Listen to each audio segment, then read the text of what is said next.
serikali inapanga kutoa shilingi bilioni 380 peke yake.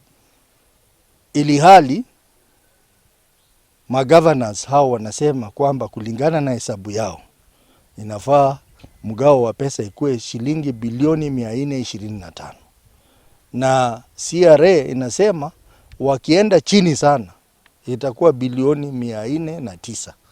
Sisi tunasema hivi, Senate ndio itakuwa na uwezo wa mwisho kuamua ni pesa ngapi ambayo itaenda kwa makaunti.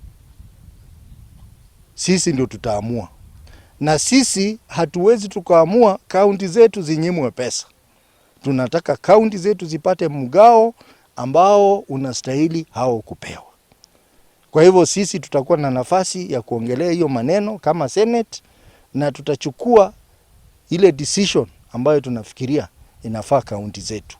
We as governors, we are still demanding for 425 billion Kenya shillings. 385 billion is not enough.